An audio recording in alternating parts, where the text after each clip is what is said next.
Hello, and thanks for coming along to And We Have an Office Dog, the digital agency podcast where we talk to agency owner-directors and learn more about what makes them tick. From the things that make them similar to the things they'd rather have known sooner, where they've had success and where they've learned some hard lessons. All will be revealed with your host, Chris Simmons, the agency coach, and he'll be talking to a different awesome agency person in each episode, asking them 4 questions and seeing where the conversation takes us over the next 25 minutes. Okay, so let us begin. Over to you, Chris. Thanks, voiceover guy. And on the podcast today, we've got David from Bring Digital. Hey, David, how you doing? Morning, Chris. I'm great. How are you? Fantastic, thank you.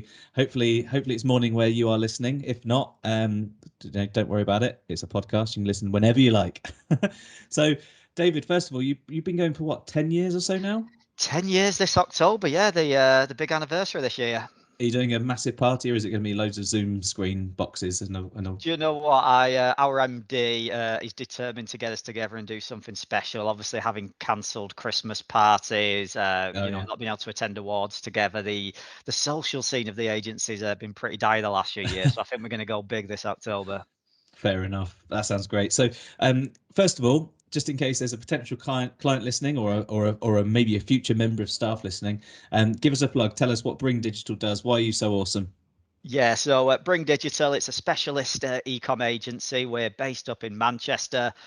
We do search and affiliates for retail brands, mostly UK based, but we do a lot of international work for those brands, so European, North America. We work with brands like American Golf, Beaverbrooks Jewelers, Yours Clothing. So a lot of pure play e-com, but also a lot of omni-channel as well, traditional brands that are going through digital transformation. So we're a team of 45 people, and yeah, based out of 45? Central Manchester. Yes, Nice one. 45. We're getting very close to that very serious 50 number. Yeah, sorry. That wasn't shock as in like I'm surprised that you're doing well. That was shock because for some reason I thought I don't know why. I think maybe on LinkedIn or something I saw something like 20 staff, and maybe that was a year or so ago. Actually, the last few years have been a blur. Do you know what I bet it is? Is the classic case of an agency having a dodgy, out of date website. So It's something like that. Yeah, it will be. Because obviously one of these really sad practical things of not being together in the office as much. One of them has been that the photography we would usually take when a new starter joins just hasn't happened. So our team page on the website is grossly outdated. So yeah. 45 as it stands today, which I'll give or take one, which is well done. Well done. Thank on you. that Yes, one. thanks. And just like a builder having half an extension on their house, or a mechanic driving a banger car or something like that, every digital agency, no matter how good they are at delivering for their clients, often forgets to do stuff for their own website. Exactly. So that's on your MD's to-do list, I think. So over the last 10 years, what would you say has been one of the biggest successes that you've seen in the agency? Yeah, it's a really good question. I think there's the real practical successes, which I guess almost articulate the work that's gone on behind the scenes. So we were nominated. We won the e-commerce agency of the year back in 2020, which, funnily enough, Chris, I believe you were involved in the and market of that. I'm still waiting for that brown envelope of cash. Absolutely. So yeah, I definitely owe you a pint or a coffee at some point on that front. So that was really nice. Not because an award in itself means anything, but it was a really great recognition of what we knew we would been working hard towards. So outwardly facing, yeah, I'd say an achievement like that would be one of our biggest successes. But I think what led to that, the biggest, and it's harder to less tangible, but it was the decision to specialize, to move from a kind of full service, we do anything for anyone agency, to what are we great at, what can we say we're the best at, which turned out to be search for e-commerce. and let's really be bold in moving all our resource towards that. That decision happened much earlier than 2020, but I think that has been the best decision we've made as an agency, the most successful decision we've made as an agency, and it accumulated in being recognised at the UK e-commerce awards as the UK's leading e-commerce agency that year. So yeah, that would I would put down as the decision to specialise, and then the recognition as being great at that specialism was the biggest success we've had as an agency. And in a you know, it's really hard, isn't it? When you first start out, you want to be everything to everyone so that you can get as many clients in, because early doors you just don't want to say no, and it's really hard. How long did it take you guys to sort of really commit to the specialism side of things? It was probably 6 7 years. To fully commit to it and actually, say we're closing shop at the front door to things that aren't our specialism, and we're going to evolve the business. So we, for example, at one point we had a design and development arm that was doing digital build and design. We actually, there's one thing saying we're not going to front end specialize and say we're specialists at design and development, but then to actually say we're going to cut this arm off our business, and you actually go through the logistical process of no longer offering those services. Yeah, that was 6 or 7 years. It was something I knew we should have done from probably year 2, 3 onwards. But to make that decision, it's so easy to sit 10 years in and pontificate about Yeah. every agency should say no and learn to specialize. But as you mentioned, early doors, you've got to pay the bills, you've got to get the agency building up. So, unfortunately, most agency owners are in those initial years in the position where they have to say yes. And how did you find with the team? Obviously, it's grown since you've made that decision to be a distinctly specialized business. But how did the team that you had at the time fare when you made some changes like that? Because it must be good for them to kind of know where they're going, what they're doing. But equally, it's a bit of a change. It is, yeah, and it didn't come without turmoil, by definition, by saying we're going to specialize in one area, it effectively saying to the team members who aren't specialists in that area, the agency's moving on. So we tried to do those kind of conversations gracefully and respectfully, and hopefully we've done so without making any enemies. But in terms of being able to motivate the staff that were part of that future journey and attract the right kind of staff, Mhm. it was really, really helpful to say we are great at this, and we're going to strive to continue to be greater at this. And therefore, if you want to come on this journey with us, and if you're a part of this journey, that's what you're going to specialize in. And some people are motivated by being the absolute best at a thing. Other people want to be more generalist. And the Yeah. great thing is, by sticking our flag in the ground, saying we're going in the former direction, it's it helps us find those people that share that belief with us, and it lets people know who aren't of that, who want to be more generalist, that this probably isn't the agency for you, and therefore go and find an agency that is more set up for someone who wants a broader brush of skills. Find someone that fits you. Yeah, exactly. That's Exactly. it's quite right. And like we say, it's hard to say no initially, but once you're used to it, and eventually over time, because of the award win, because of the fact that pretty much all your messaging is very much focused on one thing, Yeah. you get less and less leads that you have to say no to. And Yeah. the ones you say no to, you then can maybe point towards an agency which actually fits them, and you make some friends in the industry a little bit better. Exactly that. Yeah, it becomes very self-fulfilling. You do good work, you get a great case study. Your messaging is about what one segment, and that's you start to attract that type of work. I can't lie and say even at 10-year point, we still will get the occasional lead in where we think, do we compromise because that's a really juicy piece of work, or it's a really big brand, or and we still have the discussions. And I will admit, I think even in the last 12 months, we've probably taken on a bit of work or two that falls slightly outside of that specialism. So it's not an entirely binary decision, but it's an ever evolving process. But like you say, just through the decision to become a specialist, it does start to attract that kind of work. So let's say that you could say it was physically possible. You could build a time machine. You could go back 10 years to the very beginning of the business when you founded it. Yeah. What one piece of advice would you give the younger, more sprightly, maybe less bearded version of yourself? It would be, to circle back around on that exact conversation, it would be learn to say no. You know, I, I wonder how much opportunity we lost by going in the wrong direction in those early days. I always say any agency owner who's earlier in the journey, that the one bit of advice I always give typically is around that learning to say no, or choosing an area that you're great at and saying yes more to that. So there's that side of things. I think I would have that 6-7 year journey I mentioned, I would have tried to expedite it. And then secondly, I think it would have been leaning into my strengths more. So you mentioned earlier that we've got an MD in place at Bring Digital. That's Justin. He was appointed back in 2019, so I think he's bang on 3 years into his tenure. That was me accepting that I'm great at many things, but leading a multi-million-pound organization isn't one of them. Both in terms of my skill set, my temperament, and my interest. And therefore there's no shame in me saying, okay, I'm going to use some budget to go and fill that gap, and I'm going to lean into what I am great at.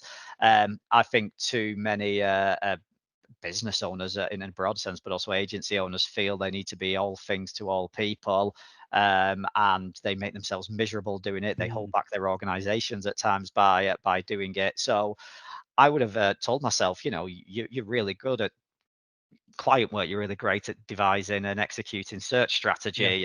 You're very good at building strong teams. You are terrible at cash flow management. You have no interest in operational reports and dealing with accountants. Therefore, go and fill that gap with someone who can do it. And I think the business would have grown faster and avoided a lot of real tricky times if I'd had that realization sooner. Yeah, and well, for me, I remember that same sort of moment, and I think the hardest part was coming to the realization that in order for the agency to do any better than it was, I need to get out of my own way. And I remember that was, personally for me, that was a really hard decision to make, even though I knew it was the right decision. There was a huge cognitive dissonance there. And how did you manage with that? Yeah, there's a massive ego hugely gets in the way, because you're the leader. It's your business. It's you've built this, and therefore there should be no one better to lead that organization than yourself. In in your mind, that's how it should work. And that is something I did have to wrestle with myself. Can I be second in command at my own company? Can I accept that I'm never going to be the boardroom hero CEO that I probably imagined I would be when I started an organization? But the second you can leave the ego at the door, check out and go, you know what, I'm going to go and do some things I'm really great at that had tremendous value to the business, and the business was going to be better for it.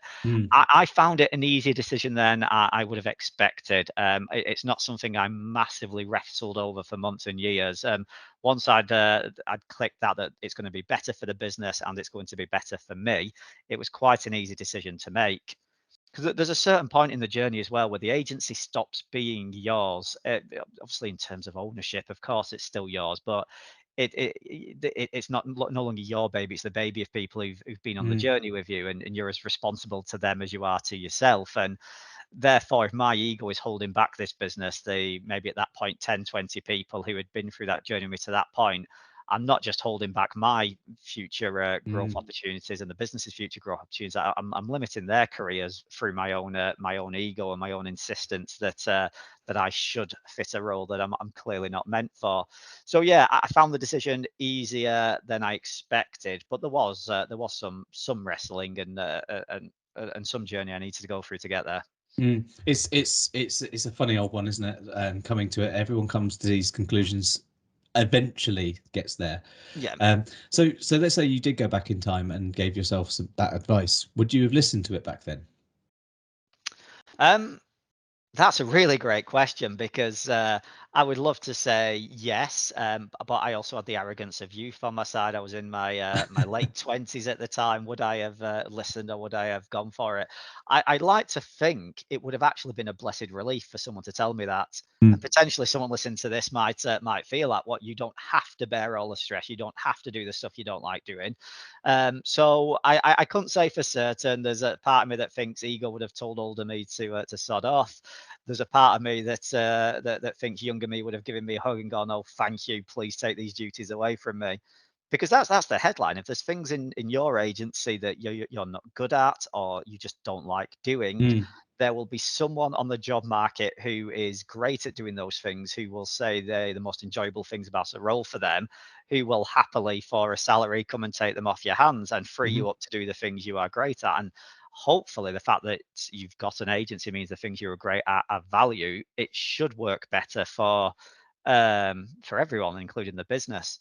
Because I think that's one key point. Sorry, I know I'm rambling a little bit here, but something I'm really passionate about is the one thing that surprised me about this decision is I thought it would be a compromise on commercial profitability for the agency in order to um, free up my own time, solve some of the issues I was having in terms of my enjoyment and effectiveness in the work.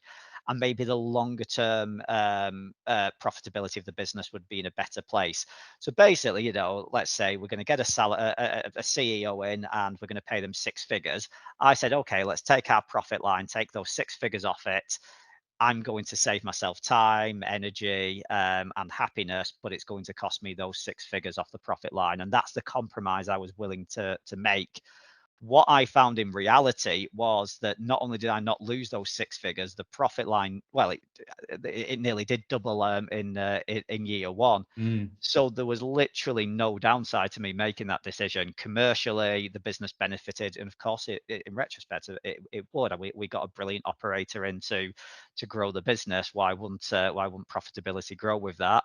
And I was able to go and do what I do really well, which had been the reason the agency had grown in the first place. So yeah, we got a better leader for the business. So the business was in healthier shape, profitability went up, and then me as an agency owner was massively happy because all the duties that got me down I was ineffective at were being taken care of by someone who was great at them.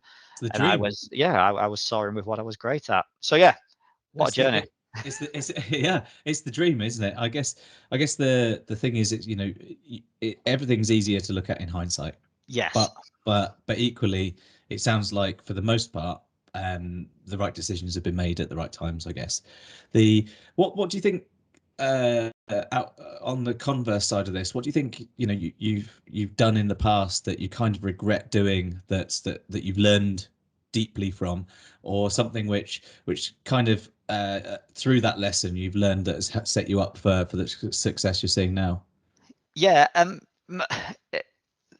One phrase that sums up my biggest mistakes has been due diligence. I've rushed big decisions. Now that's due diligence when it comes to recruitment, having a that'll do attitude. You have one meeting with someone, I'm sure they'll be fine. And then it not working out because you didn't put the time and effort in to really understand that person's motivation, skill set, temperament. Due diligence when it came to clients, that's revenue, let's bring them on. Due diligence when it came to even some of the larger strategic decisions, things like partnerships we've entered into as an agency, directions we've gone down in terms of products and service. And again, you're right, Chris, easy to say in retrospect, but I think agency world moves so fast. It really does. Digital as an industry moves so fast, it can be really easy to be rushed into decisions. And I don't think I'm talking about when we've got a decision to make. I should have sat on it for months, but I think I should have. I could probably list 10 occasions where just an hour or two's reflective space and cynical thinking would have helped me avoid making some really costly mistakes, costly in terms of wasted opportunity, actual physical resource or cash, or even just damage we might have done to the brand or to morale. Where if I'd just taken 2 hours cynical reflection and gone, what could go wrong here? Why might that person not work? Why might that deal not be the best one? What else could I do to make sure that client is going to be the right fit? I think I would have saved lots of heartbreak along the way if I'd just been that bit more that bit slower in making a few key decisions. Yeah, and I think that then what was the there's a book there's one book about decision making around that. There's lots of changes. Who Moved My Cheese? It's a really short book, Okay. that's a good one when it comes to like learning that things happen quick and you've got to be able to have resilience but also move with the times and make some changes. Yes. But there's another book which is a hell of a lot more heady, and I've never finished it actually because I gave up. It was quite hard to read, so I listened to the audiobook instead, like a lazy person that I am. But it's called Thinking Fast and Slow, and it's kind of like Yeah. it's what you just said is the summary effectively of that book. And it's a case of there are things you can think about that you think about fast and you get done because they're decisions which have sort of low risk but potentially quick or high reward. And then the higher reward longer term decisions you need to put time in but at a pace. And I remember my grandmother used to say to me, less haste, more speed. And Yeah. so don't rush it, but do things quickly is the kind of the balance you need to Yeah. make, which is hard, isn't it, in agency world? It really is because these decisions need to be made, or you feel the pressure to make them quickly and hastily. That's the right word to use. And that concept of healthy cynicism. I'm a natural optimist, so when I have an opportunity, be that a hire, a client, or some kind of partnership, my brain goes to why would this work? Let's think of all the reasons this could be great. So let's say it was a potential brand that wanted to work with us. They're a cool brand. That person seemed nice. They've got a budget. Yeah, I'm sure that'll work. Rather than just having a bit of healthy cynicism and asking why could it fail? Yeah. They mentioned in the meetings they've got huge technical backlog. They mentioned that 3 agencies have failed for them in the last year, so maybe there are deeper issues we don't know about. And a healthy bit of cynicism of why could Yeah. this not work, just to counterbalance my natural optimism. That's really worked wonders. Yeah, and absolutely, it's kind of the healthy cynicism, critical thinking melded together into I'm not making this decision fast because I need to make sure it's the right decision, Exactly but that. I'm making it relatively quickly because it has to be made, Yes. which is fair. So if there's any potential agency owners, potential agency leaders thinking of starting a business right now, or they've just started out for themselves, and they've waited all this way through the podcast of us rambling along, and for your one piece of advice, what one piece of advice would you give them? Um, it would be around specialisms. Mhm. I think that it's becoming more and more prominent that agency world is slightly over commoditized, and with COVID, globalism means that there's more players in the market, so it's even more saturated. And the agencies I'm seeing doing absolutely flying are the ones that are honing their specialism and really going for Mm. it. So we do X service in X market better than anyone else, and that's the route we've taken as an Yeah. agency. That took us from probably about 1.5 million revenue to over 4 million revenue. Just saying we're doing X for X. It makes everything easier. The Mm. people you hire become easier because you need experience in that space. Winning clients is easier because if a brand is sat in front of 2 agencies, one does anything for anyone and the other one does that service in that space and has a Yeah. ton of experience and case studies to back it up, it's so much easier to win. And it makes delivery easier because you know the market, you know the service, you can process, so everything Mm. it's easier to deliver, easier to get results, and more profitable deliver. So we touched on it earlier. Of course, in the early days, you're going to say yes when there's money on the table. I get that, but the quicker you can get to the point of saying we do X service in X industry or something along that definition, the easier everything becomes, Mm. and including the commercials, profitability goes up because everything's more efficient and you can charge more because you're the specialist in that space. So yeah, that's the golden piece of advice. It's not saying go out there today and start saying no to everyone, but I would say at least map yourself a journey Yeah. to even if you know now what your specialism is and where you want it to be. Let's say over a year, 2 years, I'm going to get to the point where our entire branding echoes that message, and we can say no for anything that falls too far outside of that message. I wish I'd known that earlier. I wish I'd done that earlier. At the business point we're at 10 years, I think we could have got to maybe in 5 or 6 if I'd have known that and followed that. So, I mean, that's incredibly good advice. I think there's an argument for specializing on a skill base, and there's also an argument for an industry base. Yeah. The the industry base, if you specialized in travel, you'd be screwed right now because of COVID. Yeah. But if you specialized in e-commerce for brands that happen to include travel, then that's great as well. You typically start an agency because you're good at something in that agency space.